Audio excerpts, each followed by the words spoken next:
Good afternoon once again, everyone, and thank you all for joining us today on our March edition of our modernization webinar.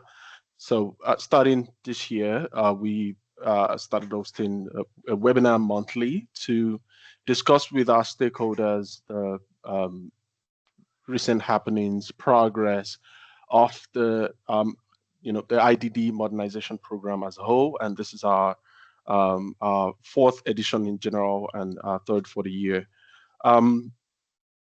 So today we'll be introducing this monthly edition, and we'll be welcoming everyone and going further to talk about the modernization programs, project health and timeline, and discussing different topics with us today on eligibility, level of care, versus support needs, service planning, and also walking us through a diagram that shows what the the current state of LOC is and what the future state is. We will be passing it on to Robin Lohman, the Assistant IDD Director, to discuss proposed service in focus today, retirement and leisure day services. And Seth would be taking it back to take questions and provide closing remarks. And we ask that, as this progresses, as we've commonly done in the past month, if you have questions, put it in chat, and we will try to visit those questions at the end of the presentation. And we will also provide you with an opportunity to ask your questions, come off mute and ask questions at the end of the presentation. During the course of the presentation, we do ask that you stay on mute or try to keep your mics muted to avoid any interruption. With that said, I'll pass it on to Seth to introduce and start this webinar. Seth. Yeah, good afternoon. As Brutus stated, I think a lot of you might be familiar with my face already, but I am Seth Kilber. I'm the Assistant Commissioner for the Long-Term Services and Supports Commission here at KDADS. Brutus, I did just real quick want to flag for you too. Are we able to pin the interpreter top? Yes, I will search for her now and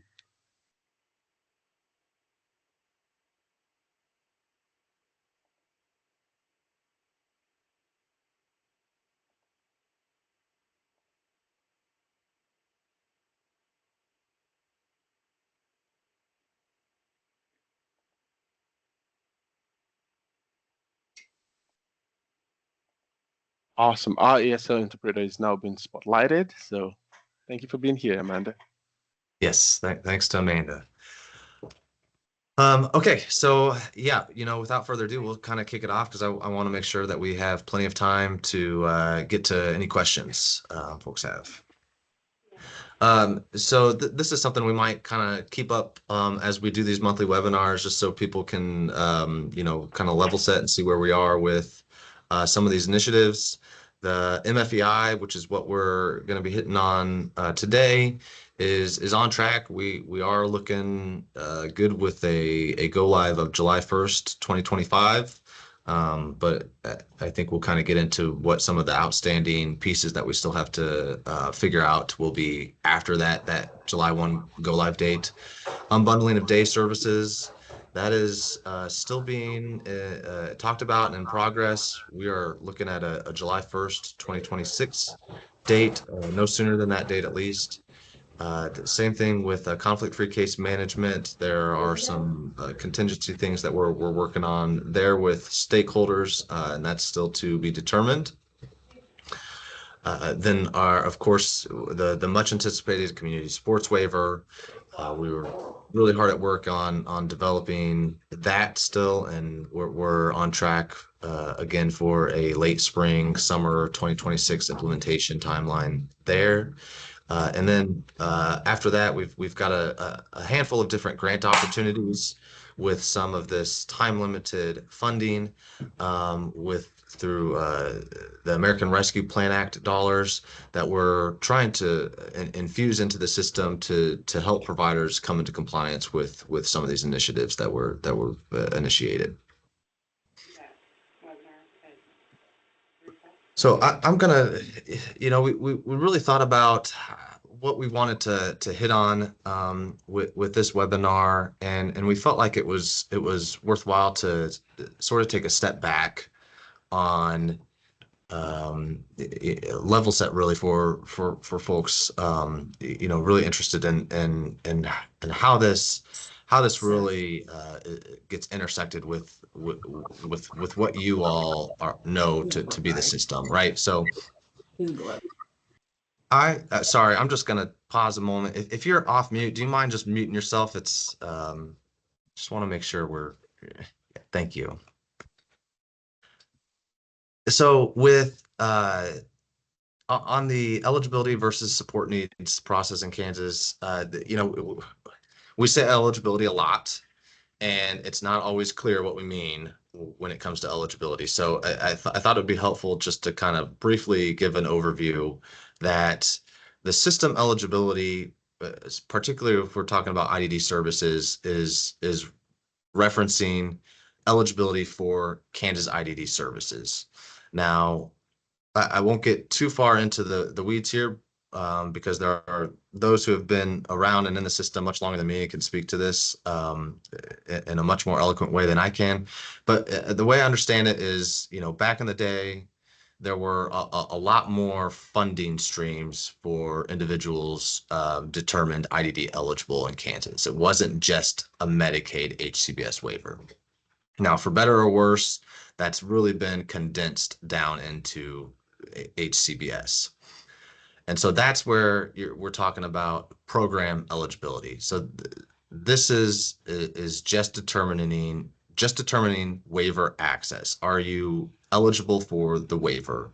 Do you have kind of the requirement, if we perform a level of care assessment, do you come up over that bar to gain waiver access? Then there's also a financial eligibility component.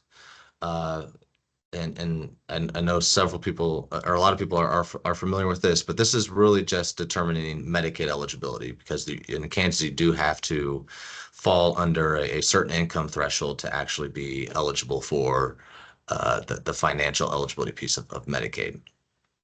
And then kind of once you've ticked off those first three eligibility boxes, that is when we get into the service planning component of the waiver. And this is what is determining kind of those specific services that you want and need and how they will be funded.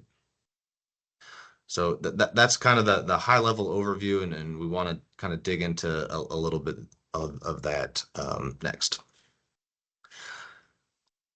So here we have two columns here. On the left side, we're looking at just the level of care eligibility piece. So it was in the previous slide, that was kind of that program eligibility line. So on July 1st of 2025, the level of care tool will be the MFEI, and it will be the process to determine if an individual qualifies for the waiver. In Kansas, an annual level of care assessment is required to make sure that somebody remains eligible for that waiver. So again, to restate this, the purpose of that level of care LOC eligibility determination is really just a simple binary yes or no, not a tier determination.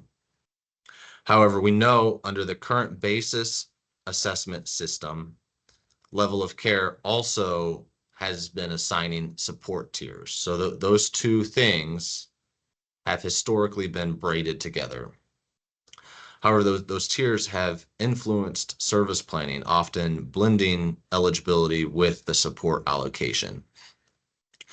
So even though LOC is done annually, right now, we do have an opportunity by using kind of a research-backed, validated tool to review this process with CMS and potentially reduce this assessment component for individuals who have more stable support needs. And the MFEI is the vehicle that will allow us to be able to assess and hopefully be able to do that in the future. Now, on the right-hand side, we've got the service and support planning functions. So again, once you are eligible for the waiver, yes, you're waiver eligible, but what does that mean? So that is where the service and support planning comes into play. So this is really focusing on identifying the participants' goals, strengths, and support needs. And so once you've qualified for the waiver, your level of services and support needs should determine those specific services that are required and the scope and intensity of those services. So do you need 10 hours a week? Do you need 30 hours a week? Some people need, 24-hour round the clock care. And then as well as the resource allocation components as well. How much funding is the provider going to need to be able to actually provide those supports as identified in your service and support plan? So because historically KDADS or the state has linked this tier-based planning to a level of care scores, it's created this overlap between the eligibility and the service planning elements of these two distinct processes.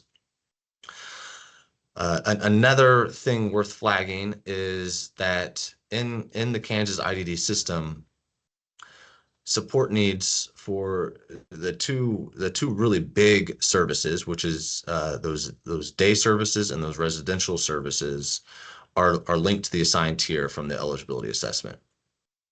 And we know that the basis assessment has been both deficit based and acuity based.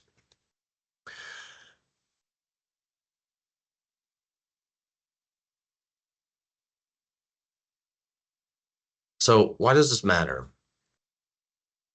The MFEI is really about replacing the deficit-based basis. So we don't really want deficit-based tools to be informing person-centered planning.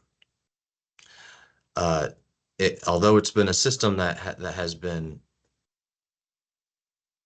working, and I'd say maybe working in kind of air quotes, it's not necessarily accurately reflecting to the and mapping to the actual support needs. So we're really trying to move the system in a way that promotes equity, transparency, and kind of that true person-centered decision making, while also aligning our waiver with federal compliance requirements for Medicaid HCBS, which a big component of HCBS, really bedrock to HCBS, is person-centeredness. And CMS is also encouraging the state to use, validated research-backed tools, which the MFEI, ticks both of those boxes. And then through this implementation, we're able to enhance resource allocation methods versus, some of these older, outmoded basis tiers, and move into a more data-driven allocation model that again will really tie together that person-centered planning initiative that we're also undertaking.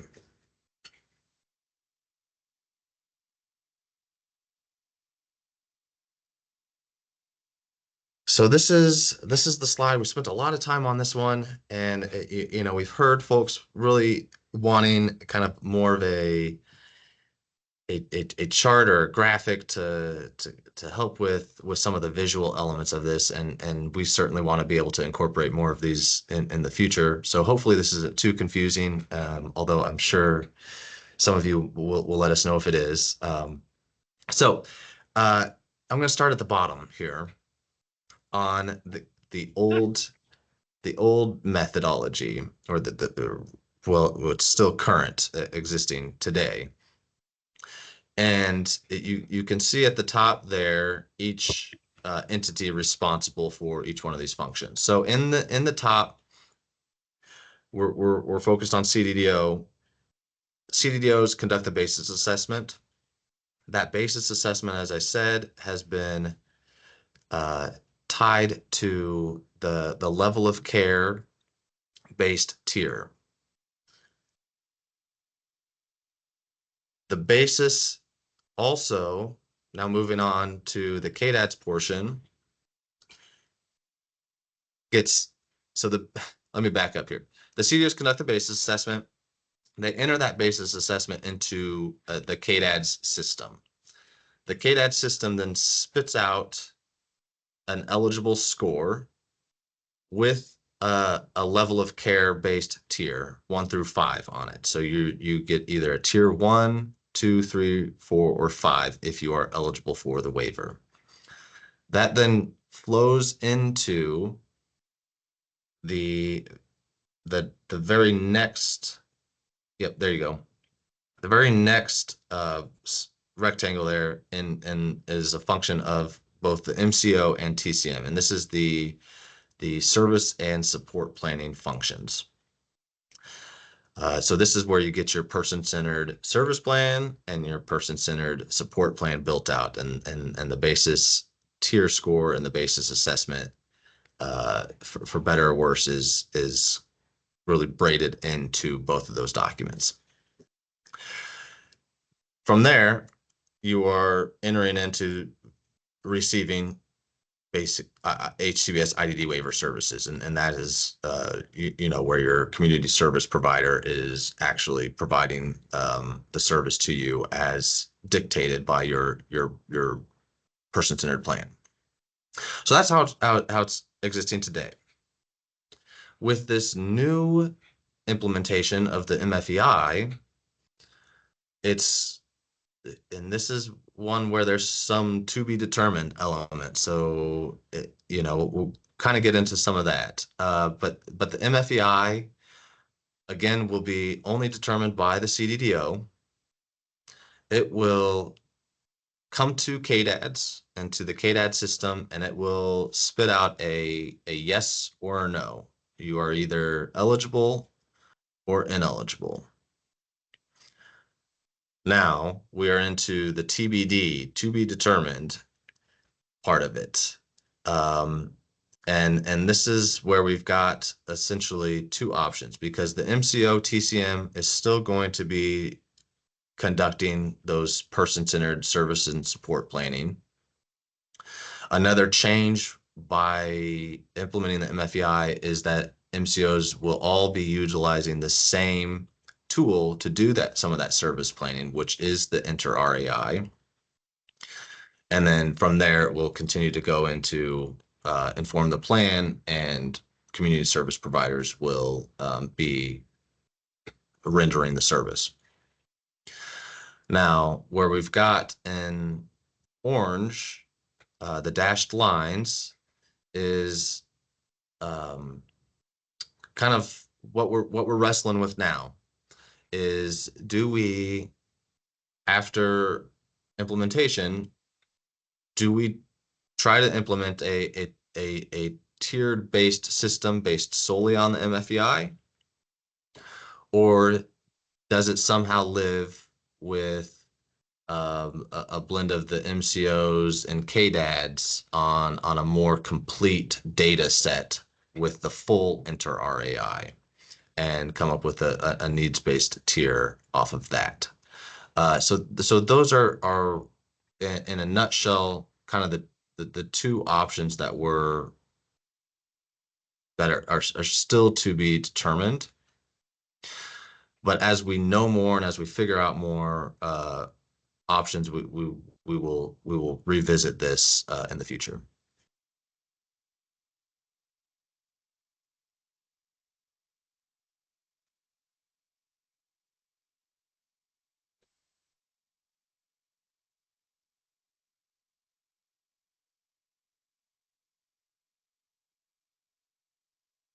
So if I can distill this down to some key takeaways, it would be that eligibility or the level of care LOC will be conducted by the MFEI IDD tool, which determines whether or not an individual gains access to the waiver.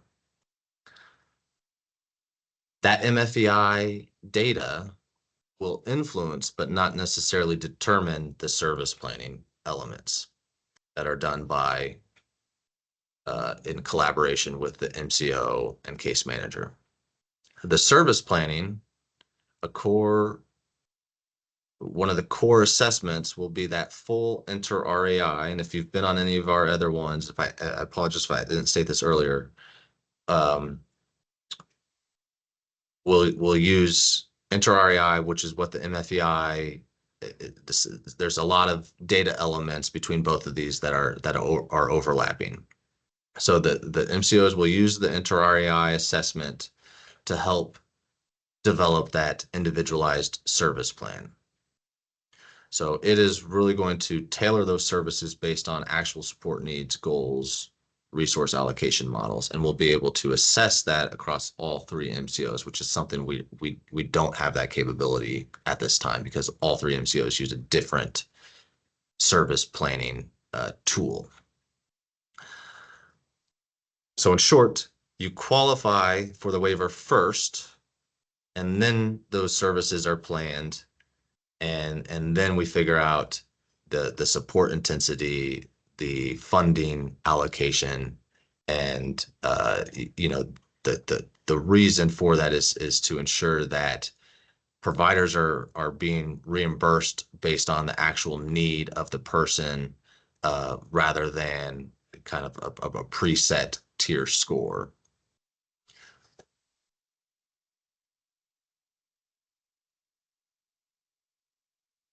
So that concludes my focus on the MFEI and the level of care service planning component. I'm going to kick it over to Robin, and then we will open it up for questions.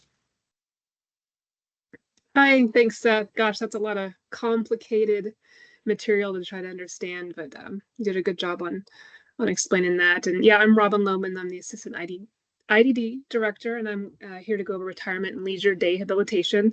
This was one where we originally had a age, but we removed the age because we recognize there's certain individuals that do need a calmer environment and a carefully structured environment in those scenarios. Service overview. Retirement and leisure day habilitation services are for retired participants or those who need or want a less stimulating environment. They're designed to enhance the quality of life for adults by providing structured, meaningful activities and promote social engagement in a calmer environment. They also aim to support participants in maintaining their independence and well-being while offering opportunities for personal enrichment. The core components include peer engagement, participating in recreational activities, and fostering a sense of belonging and purpose. Social connection activities designed to help participants build and maintain friendships. But one thing I definitely want to highlight is senior-related activities and hobbies. That's something that's in our current IDD waiver. It calls out senior-related activities, so we wanted to make sure we're continuing that service on. Health and wellness services may include physical activities, wellness program, and access to activities that contribute to a person's physical and mental well-being. Enrichment. This service offers a range of regularly scheduled activities to promote a sense of accomplishment, personal reward, and contribution. These enriching experiences focus on enhancing adaptive capabilities, productivity, and independence. They should have the opportunity to engage in meaningful pursuits and must provide a supportive environment that fosters a high quality of life by prioritizing participant well-being and enrichment.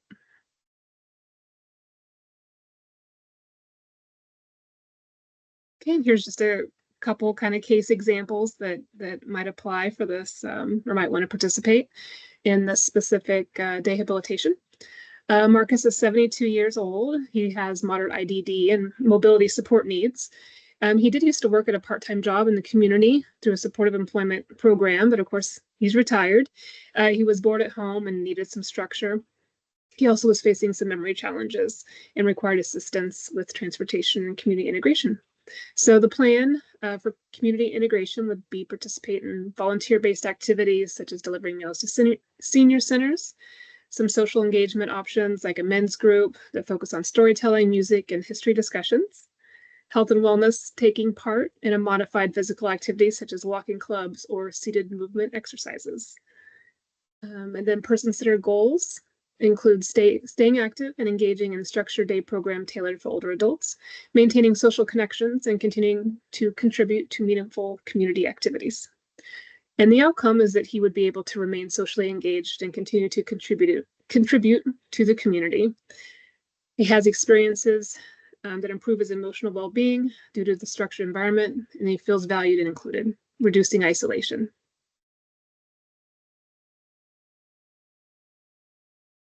Okay, and then we've got Lisa. She's a younger gal at 38, and she's got mild IDD, but she also has significant anxiety. And she's been in day services for over 30 years, but she's struggled with loud noises and change. That really increases her stress levels. And she was also recently diagnosed with early stage arthritis, making physical demanding activities difficult. So the plan would be to transition from traditional day services into a calmer, wellness-focused environment, and where she can engage in creative and structured activities that help manage her anxiety. The person-centered goals would include enrichment and well-being of participating in music therapy, meditation, and maybe some relaxation exercises, joining a small group discussions and art-based workshops to stay socially active. And for health and wellness, taking part in low-impact adaptive movement sessions to manage arthritis. And the outcome would be that she would be experiencing reduction in anxiety and improved emotional stability. She's able to build new friendships in a smaller, calmer setting, and she feels more comfortable and engaged in daily activities.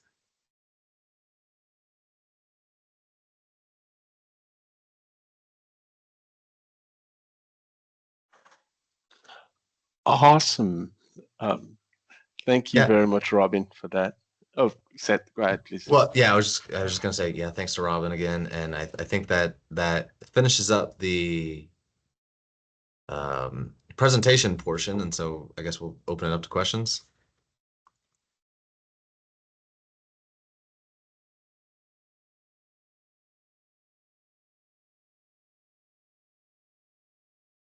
So looking at our chat here, and I think we have one hand up. If you have questions, please feel free to raise your hand, and I will call on you, and you can come off mute and ask your questions. We will also be picking questions from the chat. And awesome. Cami, do you want to go ahead and ask your question, please? Thinking about, Robin, what you just presented, I don't know about other parts of Kansas, but in Sedgwick County, we have like 4 or 5 senior centers throughout the community already established. It just seems like that some of the persons on the waiver could access those, and then they would be integrated with non-disabled peers and could participate in that way. I don't know if that's something under consideration or something to be explored.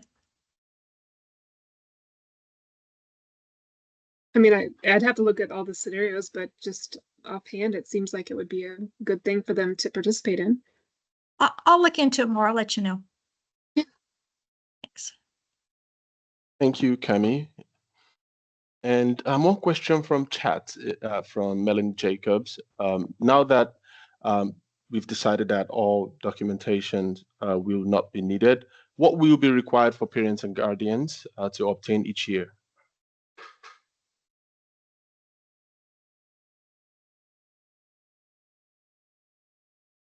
Well, Melanie, we're still working with the CDDOs, you know, because I think there are some CDDOs who don't feel comfortable fully saying they're not going to accept any documentation. So we are going to get kind of a standardized statewide expectation around that. piece. And we also want to get out some additional, resources to families so that they know what to expect going into these meetings. Initially, or after a while, it'll become second nature, but we recognize that kind of going into in those first initial meetings, that there's a lot of unknown and what to expect. But again, the core thing that the MFEI is doing is just that simple binary yes or no. Are you eligible for the waiver or not? But that's been something we've been having a lot of discussions with CDOs and other stakeholders on the documentation piece, and understanding that parents need a little bit, and families and providers as well need a little bit more understanding about what that expectation is, because it is a pretty big pendulum swift. Mm-hmm.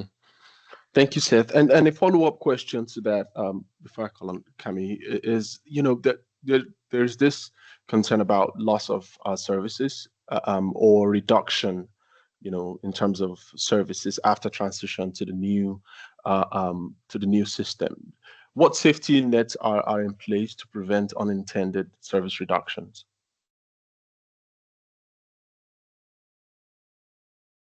So there's a couple different ways you could think about this. I mean, we've already stated, we don't anticipate there to be anyone losing eligibility. And so if that does happen, we've got some mechanisms in place to, reassess them under the old basis, and kind of compare from that standpoint. We've also got grandfathering in place for those who are currently in a tiered service to retain their tier until such time that we've got a more finalized resource allocation methodology on essentially how are those rates going to be reimbursed based on the support needs. Now, if somebody's resource needs or service planning needs do get reduced based on this new tool that the MCOs are utilizing, there is a mechanism for them to follow a grievance process through the MCO to have it kind of looked at from essentially an appeals process, and that's something that is still that exists today. So if you have your service plan meeting today, and then the MCO is saying we're going to give you half as much services as you're used to, we would expect you to follow that appeals process with through the MCOs, and it continues to go up from there, potentially up to state fair hearing, those sorts of things. But the promise of this, again, like I said, is us being able to kind of assess this network adequacy from a data-driven lens, and be able to compare MCOs on how they are assessing and where those outcomes on the service needs are landing, to make sure it's being done consistently, and it's removing some of the subjectivity from the process. Thank you very much, Seth. Cami, do you want to go next, please? Okay, so you guys are all awesome and you're doing a great job. I just continue to be so very confused. Now I hear you saying the MCO tool, which I keep asking, what the heck is that? And why can't we see it? Is it a mystery? Is it a secret? And then if the MFEI is just saying yes or no, you qualify for the waiver, then why is it being presented as something that is more tailored and strengths-based and deals with goals and blah, blah, blah, when I see absolutely no questions on the MFEI that have anything to do with the person's interests or goals, nor do I see it as particularly strengths-based.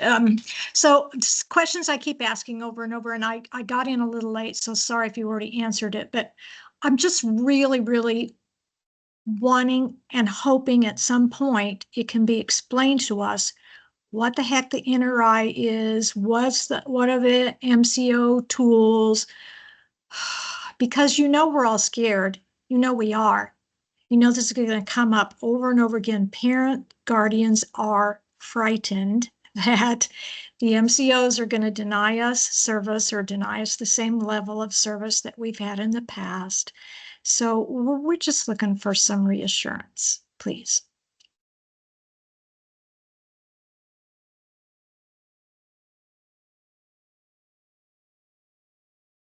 Yeah, Kemi, I want to be able to provide that reassurance. I don't know. Was there a specific question in there that I can maybe tackle I for know, you?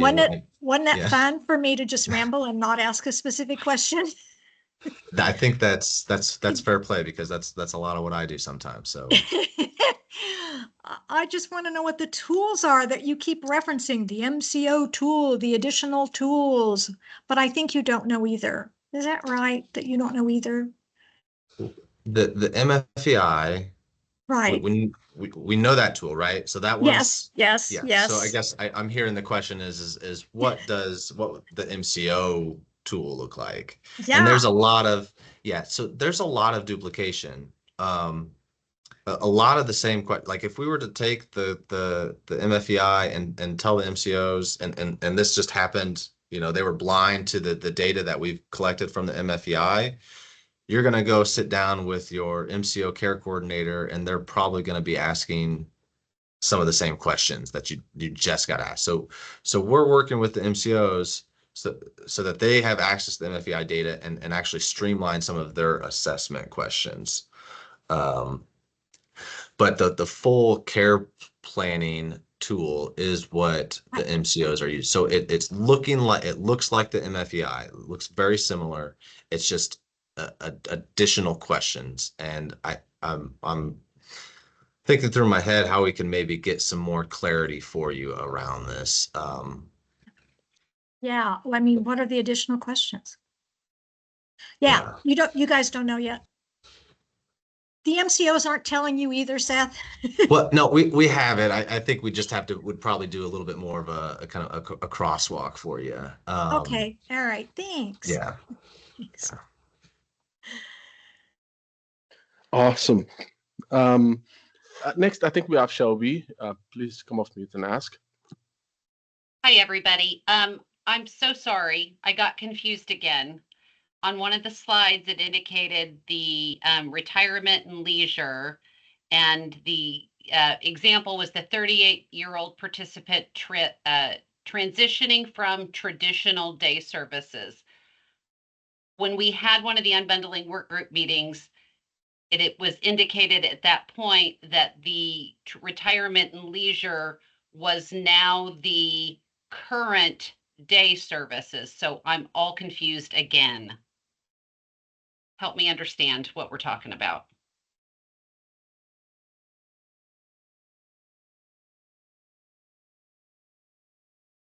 Thank you very much, Shelby, for that. Robin, do you want to take that, or do you want me to take that? I'm not remembering that specific conversation, but my interpretation, my meaning in, traditional day services is just kind of what's happening now. And this is one of so it could be a variety of things, right? So can you verify then, because I just want to make sure that the English I'm saying is the English you're saying. You had sent the email that no, guys, you're freaking out about the wall lists, and we never intended to do away with the current day services. So when my question during the unbundling question was, so did retirement and leisure, is that the new heading on facility-based day services with community opportunities? And I was told yes at that time. So I can see Cami nodding her head because I think we're both on that same group. So I just want verification, because I'm telling my parents what you all are telling me. And so I just want to make sure that I'm repeating correctly what that is.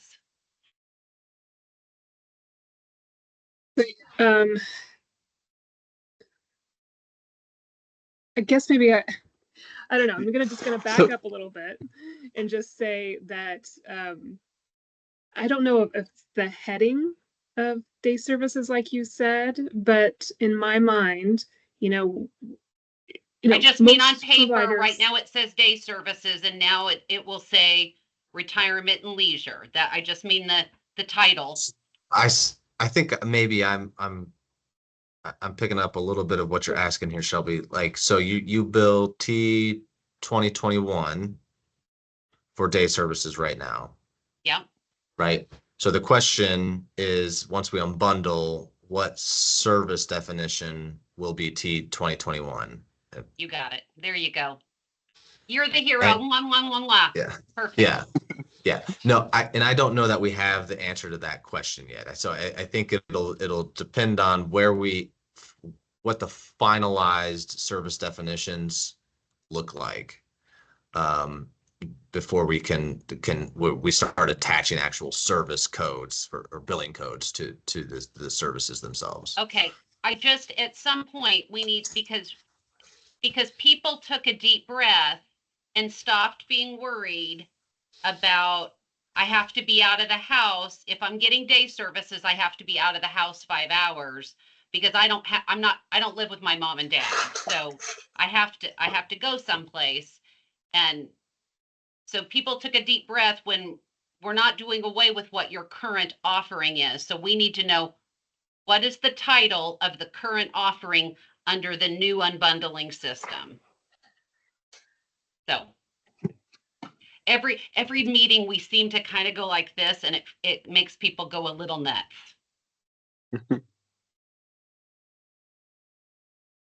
Okay, thanks. Thank you very much for that, Shelby. I'm glad that we could provide that clarification.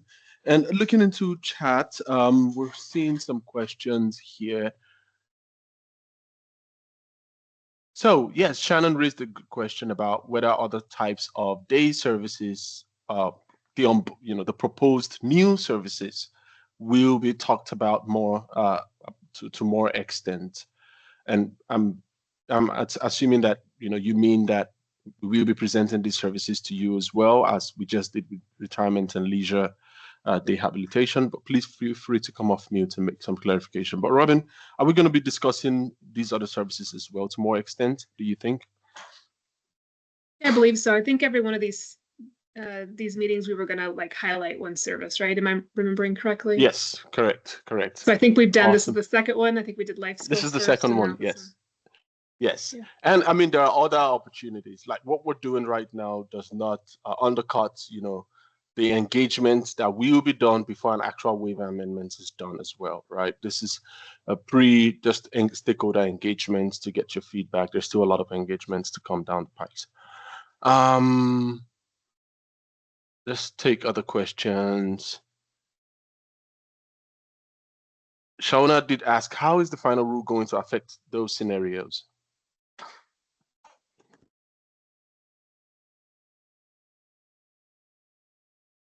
Shauna, can you maybe come off mute and expand a little bit on your question? Because I think that is a good question we could talk through. I just was thinking about, if you're asking the person what they want and maybe they aren't necessarily capable, like, for example, my son can't say, I want this, I want that, or I don't want, and as far as he does well in a calmer setting sometimes, but he also does well going out to the library or trying various outings in the community, swimming at the Y and that kind of thing. But I also understand with the final rule, if they don't want to go and do things, you don't make them go and do that. So what if that's part of their plan that we've developed with with their day center and their guardian and their targeted case management, that, you know, part of it will be he goes on outings and then he chooses not to go every time. I mean, so is that's what the final rule is, correct? I mean, it's basically, or what if he decides he doesn't want to go to his day service every day? Or, I mean, what do you, I mean, because he's basically like a toddler in an adult body. And it's, how do you help them be successful and challenge them and have new experiences and have that enrichment, and not just not go and participate in the outings and just, you know, how do you do that? What is like? Yeah. Yeah, no, I mean that's yeah, you kind of nailed, I think, kind of the core tenet of the intention behind the rule is it's got to be flexible for the person, Yeah. you know, and it comes down to increasing the opportunities for engagement doesn't mean increasing forcing that person into engagement opportunities. Right. And so then that's where we really have to do a better job. The other side of the rule is it comes down to the person-centered planning process, because that is ultimately that's the fulcrum on which the rest of the HCBS system is resting upon. So it's those plans need to really clearly articulate what the person wants, what they need, what's important for them, what's important to them to live their best life.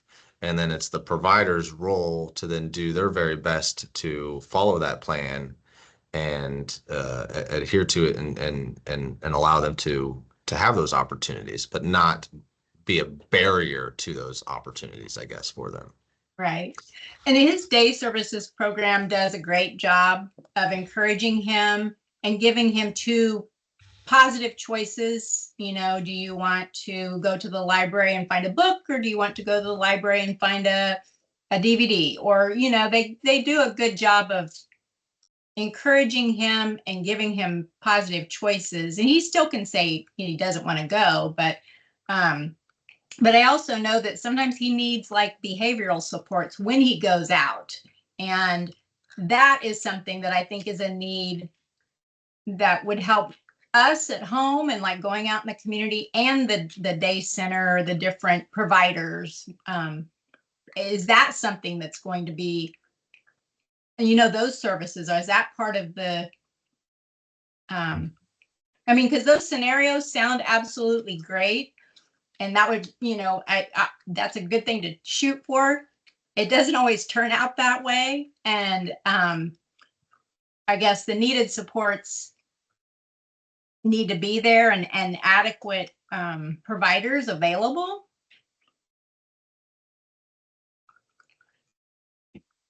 So I mean, it's, Yeah.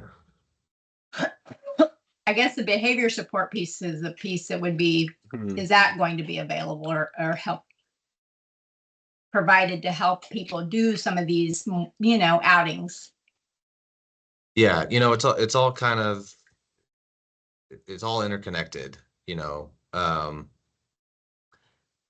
So it's not just that unbundling into distinct service categories solves the piece that you're talking about. And it's not just that better person-centered planning then lets providers know kind of the triggers and how to best support somebody in the event of, you know, behavioral health crises and whatnot there.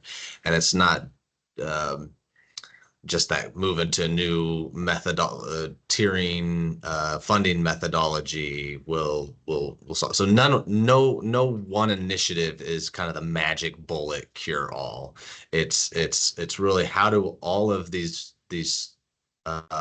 shifts and components to some of these modernization elements support the movement towards, you know, providers being able to adequately provide the support in kind of a settings rule compliant way, and how can we kind of unwind some of these systemic things that have been around for decades that are just outdated and outmoded and aren't really conducive to the movement towards what we're really trying to get at, is more individualized supports.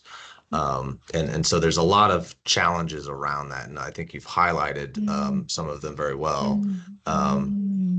But I'd reiterate that we don't have a magic bullet solution. I don't anticipate in my time at the state ever being able to say, well, we've got a little bit too much money in the system.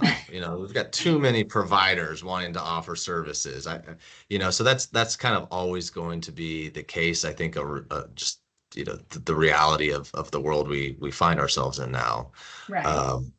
But it's kind of how can we move the needle? How can we make some progress and grease the skids so that we can could continue to make progress on all of those things, and so it's just kind of one thing at a time a little bit. Yeah, and absolutely, I think you were right, and it needs to be flexible, and it needs to be fluid, kind of sometimes changing based on their needs, and but also open-minded in ways to encourage them to do some of the things that are not necessarily in their comfort zone. Yeah, and each plan should really be individualized. So forgive me, I think you mentioned your son. So your son's plan, I would anticipate and I would expect, looks nothing like Cammie's daughter's plan. And so each one of those, depending on what they look like, are going to have their own limitations, right? Like you could say, like, hey, I want to be a professional baseball player. Well, there's probably some limitations to that, at least for me anyway. Right. And so it's kind of then through that planning process, you're identifying what some of those barriers are to living that preferred life, and then you're talking through the strategies and well, what's maybe the next best thing, or what's kind of one small thing we can do to move in that direction. So yeah, I mean, you hit the nail on the head. It's got to be adaptable, flexible. It can't be, we can't really have these one size fits all models, and I'm not saying that's what we have today. But it's definitely a line that we're towing. Yeah, I think so. It would just help. Well, I know it would help me to just kind of see what it means for my son, like these changes. What does it mean for him? And sometimes I know change isn't always easy, but it may be better. And I hope that is. I mean, obviously your goal. I hope that that's what it ends up for him and for all of our folks. It's just the unknown, I think, and not being able to visualize what it means for your person. Yeah. Thank you for highlighting that. We do need to get a little bit better, and a little bit might be generous towards me on explaining what the end benefit is to the actual person receiving those services. What does that look like? And so you definitely take that feedback. I appreciate kind of the engagement. Oh, no, I appreciate you guys being here and letting us ask the questions. That's great. Awesome. We're doing on time here. Before we might have just one more opportunity to take one question, but before we do that, I want to remind everyone we have a bi-weekly open office hours. We can't answer all the questions here because we have to prepare a presentation, present, and give you opportunity to ask. But come to our open office hours. Any questions that you have relating to anything under the modernization program. Now, MFEI, the service planning piece, the grants, community supports waiver, come to the open office hours and ask your questions, and we'll be more than happy to give you more time to more engagement there. But there's this question in chat that is gathering a lot of steam that I want us to quickly address. This is a timing question, Seth, and this, I think, it segues into what you've discussed earlier around the interconnectivity of all of these programs. This looks at the timing of the grants, the definitions of the unbundled or the proposed new services, and the idea that perhaps rate setting should have happened earlier to allow for smooth setting of the grants and all other interconnectivity. But do you want to speak to how all of this interconnects and the challenges that we're having to navigate to bring all of this into success? Yeah, my skills at making the stars align are woefully not present. I'm working on that, but I do hear that concern as well, and I share it, to be honest. But I think the thing I would maybe point out right now is there's a lot of states who have had to unbundle, been told to do this, and haven't really had that ability or opportunity to offer grant opportunities to providers. So that was kind of the choice we made, knowing like, hey, the timing here isn't right, but we have some time limited funds. So if there's some movement that we can make towards that end, we want to be able to infuse some funding for providers to make some potential changes here. Understanding that, yes, there is not a final definitions out there, but we feel that if there's work that you can do that supports kind of the crux of the settings rule on working on providing more opportunities, more integration, more autonomy for those you serve, that it will be in line with one or more of the service definitions. And so that's, I guess that's maybe where I would maybe advise providers now is do you feel that there's ways that grant funding could support you in making your services more in line with the settings rule? Is there a way that this grant funding could allow you to go a little bit above and beyond what you're currently doing in that regard? And then we would certainly encourage you to do that.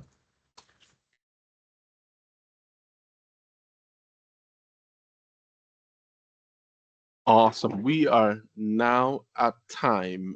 Thank you very much, Seth, for that response. Thank you all for participating in this month's webinar. We do have our bi-weekly open office hours. Please come on there and ask your questions. We will continue to engage. We will release our newsletter, which mirrors most of what has been discussed today. But if you have questions, send them in. Thank you all once again and have a wonderful rest of your day. Thank you. Bye. Thank you. All right.